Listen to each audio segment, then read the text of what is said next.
Assalamualaikum warahmatullahi wabarakatuh. Bismillahirrahmanirrahim. Alhamdulillahirrahmanirrahim. Assalatu wassalamu ala asrafil anbiya il mursalin Sayyidina wa maulana Muhammad wa ala ali Sayyidina Muhammad. Sebelumnya perkenalkan, nama saya Siti Nur Komariah dengan NIM 103052330094. Di sini saya akan menjelaskan mengenai tugas besar mata kuliah Pendidikan Agama Islam dan Karakter, yaitu dengan subjudul Sumber-sumber Hukum Islam. Dalam Islam, sumber-sumber hukum terbagi menjadi 3. Yang pertama adalah yang paling tinggi, yaitu Al-Quran. Yang kedua, Al-Hadits. Dan yang ketiga, Ijtihad. Sumber hukum Islam yang pertama yaitu Al-Quran. Al-Quran secara bahasa berasal dari kata qara'a yakruku qira'atan wa Qur'anan, yang berarti sesuatu yang dibaca. Iqra yaitu artinya dibaca. Al-Quran dalam bahasa arti ini mempunyai anjuran kepada umat Islam agar selalu dan senantiasa membaca Al-Quran.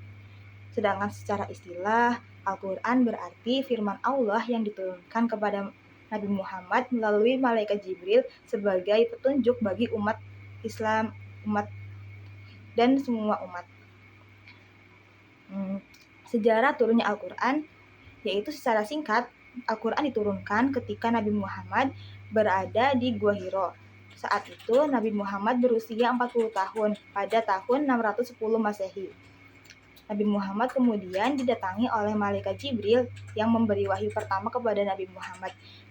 Wahyu pertama yang turun yaitu Quran Surat Al-Alaq ayat 1-5. Al-Quran turun secara bertahap, yaitu sekitar 23 tahun.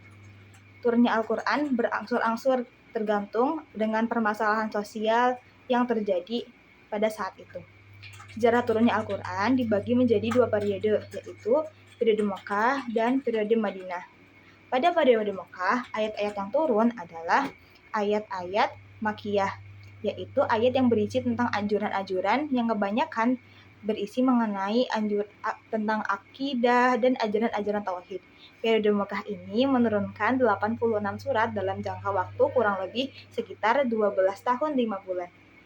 Sedangkan ayat yang turun di kota Madinah yaitu disebut dengan ayat Madaniyah. Ayat Madaniyah ini menjelaskan mengenai hubungan atau interaksi sesama makhluk sosial, aturan dalam kehidupan sehari-hari, serta hukum-hukum Islam. Periode ini dimulai dengan hijrahnya Rasul dari Mekah ke Madinah. Periode turunnya Al-Quran Madaniyah menurunkan 28 surat dalam jangka waktu sekitar 9 tahun 9 bulan. Sedangkan ayat yang terakhir diturunkan adalah Quran Surat Al-Maidah ayat 5. Sejarah pembukuan Al-Quran yaitu setelah Nabi Muhammad wafat, kekhawatiran muncul karena penghafal Al-Quran berangsur-angsur berkurang karena banyaknya nabi palsu dan pemberantasan perang. Banyak terjadi perang dan pemberantasan nabi palsu. Umar bin Khattab sebagai sahabat Nabi Muhammad memberi saran kepada Abu Bakar yang saat itu merupakan khalifah pertama untuk segera membukukan Al-Quran. Maka Al-Quran pertama kali dibukukan pada masa Abu Bakar dengan sangat sederhana. Pada masa Khalifah Utsman bin Affan, wilayah dan pemeluk Islam semakin luas sehingga semakin banyak pula yang ingin menghafal Al-Quran.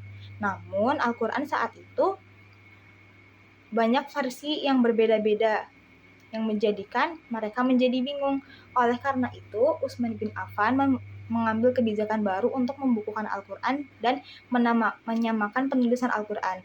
Beliau membentuk tim penulis Al-Quran yang beranggotakan Zaid bin Sabit, Zaid bin Al-Asad, dan Said bin Al-As, dan Abdurrahman bin Haris. Al-Quran ini dikenal dengan sebutan Mushaf Utsmani hingga sekarang. Sejarah perkembangan ulumul Quran.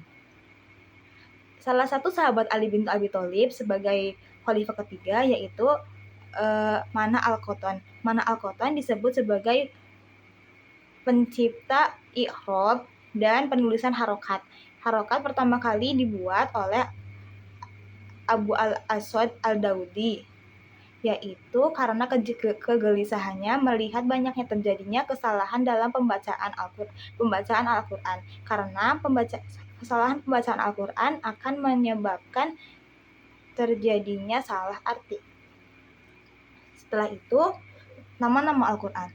Nama-nama Al-Quran diantaranya ada Alkitab, artinya buku, Al-Mau'idoh, artinya pelajaran dan atau nasihat, Al-Basair, artinya pedoman, Al-Busyra, artinya kabar gembira, dan Al-Furqan, pembeda. Nama Al-Quran ini bukan hanya 5, tapi banyak. Namun saya hanya menjelaskan dan menyebutkan 5 saja. Setelah itu, isi kandungan Al-Quran. Di antaranya ada akidah, ibadah, akhlak, hukum, dasar ilmu pengetahuan, dan sejarah. Setelah itu, fungsi Al-Quran. Di antaranya, fungsi Al-Quran yaitu bukti kebenaran Nabi Muhammad, petunjuk bagi umat manusia dan umat lainnya, sumber pokok ajaran Islam, dan peringatan dan ajaran bagi umat manusia. Sumber hukum yang kedua adalah Al-Hadis.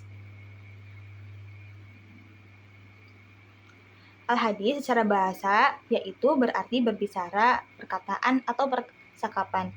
Al-Hadis yaitu segala yang dirawayatkan dalam menurut ucapan atau perbuatan atau ketetapan lainnya dari Nabi Muhammad yang diriwayatkan oleh sahabat.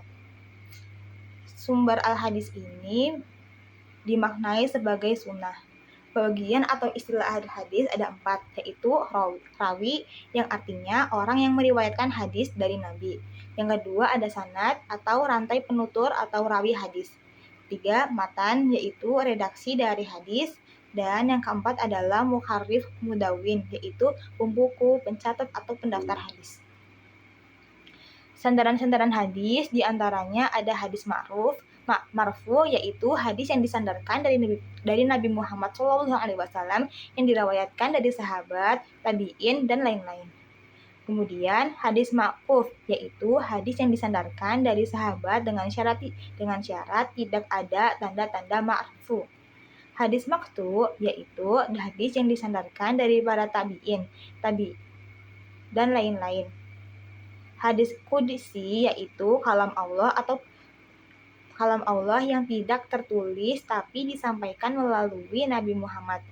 Hadis musnad yaitu sanad sambung dari riwayat yang disandarkan pada Nabi Muhammad SAW. Hadis mutasil yaitu sanad yang disambung kepada Nabi Muhammad atau sahabat, rawi mendengar dari rawi sebelumnya. Fungsi hadis diantaranya sebagai bayan al-taqid, bayan al-tafsir, bayan al-tahsin, bayan al-ta'yin, bayan al-tahsyri, bayan an-nas. Intinya, fungsi hadis itu adalah sebagai penjelasan apabila dalam Al-Quran ada sesuatu yang rancu atau kurang jelas, maka dijelaskan oleh Nabi Muhammad dalam hadis. Sumber hukum yang ketiga yaitu ijtihad. Ijtihad adalah pengerahan segala upaya untuk menemukan suatu hukum syariat secara rinci. Fungsi ijtihad yaitu diantaranya adalah sumber hukum ketiga setelah Al-Quran, sarana pemecah masalah yang baru, menyelesaikan masalah baru agar tidak bertentangan dengan Al-Quran, dan membuka wacana berpikir dalam mencari jawaban. Rukun ijtihad diantaranya ada al-waqi, mustahid fi, dan dalil syarah. Al-waqi adalah suatu kasus yang diprediksi akan terjadi dan tidak dijadikan oleh nas. Mustahid adalah orang yang memiliki kapasitas untuk berjihad, yaitu untuk membuat ijtihad. Kemudian mustahid fi adalah hukum-hukum syariat yang bersifat syara' dan amali. Setelah itu dalil syara' adalah dalil Al-Quran yang mendasari pembuatan ijtihad. Syarat ijtihad diantaranya mengetahui bahasa Arab dalam berbagai segi, mengetahui hukum-hukum Al-Quran, mengetahui hadis yang berhubungan dan syariah, dan mampu menghadapi ketentuan yang berlawanan. Jenis-jenis ijtihad diantaranya ada ijma', qiyas, ijtihad, maslahah, wal mursalah. Sekian penjelasan dari saya. Terima kasih. Sebelumnya mari kita berdoa terlebih dahulu agar kita selalu diberi keselamatan oleh Allah Subhanahu wa taala. Bismillahirrahmanirrahim. Alhamdulillahirabbil alamin. Hamdan yuafi ni'amahu wa yukafi majidah. Ya Rabbana lakal hamdu anta yang bagi jalil wajhika wa azim sultanik. Allahumma sholli ala sayyidina Muhammad wa ala ali sayyidina Muhammad salatun tunjina biha min jami'il ahwali wal afat wa taqdilana biha jami'il hajat wa tudahhiruna biha min jami'i syi'at wa tarfa'una biha indaka ala darajat wa tuballighuna biha ahsul khayat min jami'il khairati fil hayati wa badal mamat. Allahumma inna nas'aluka al-fafi majlis bil maqadir. Allahumma inna nas'aluka min khairin ma sa'alaka minhu sayyidina wa nabiyyina Muhammad wa ala ali sayyidina Muhammad wa na'udzu bika min syarri ma sta'adzaka minhu sayyidina wa nabiyyina Muhammad wa ala ali sayyidina Muhammad. Allahumma inna nas'aluka mujibati rahmatika wa azaima maghfiratika wa hunimata min kulli birri wa salamata min kulli ism. Allahumma la tada' lil dzamban illahu fartahu wa la haman illa farajtahu wa la hajatan hiya laka ridun illa qadaita ya arhamar rahimin. Allahumma fir lana wa walidina warhamhum kama rabbawna syuhura wa li jami'il muslimin wal muslimat wal mu'minin wal mu'minat al ahya'i minhum wal amwat wa atubu ilaik. Rabbana atina fid dunya hasanah wa fil akhirati hasanah wa qina adzabannar. Subhana rabbika rabbil izzati amma yasifun wa salamun alal mursalin walhamdulillahi rabbil alamin. Bisil Fatihah. Sekian penjelasan dari saya. Terima kasih atas kesempatannya. Wassalamualaikum warahmatullahi wabarakatuh.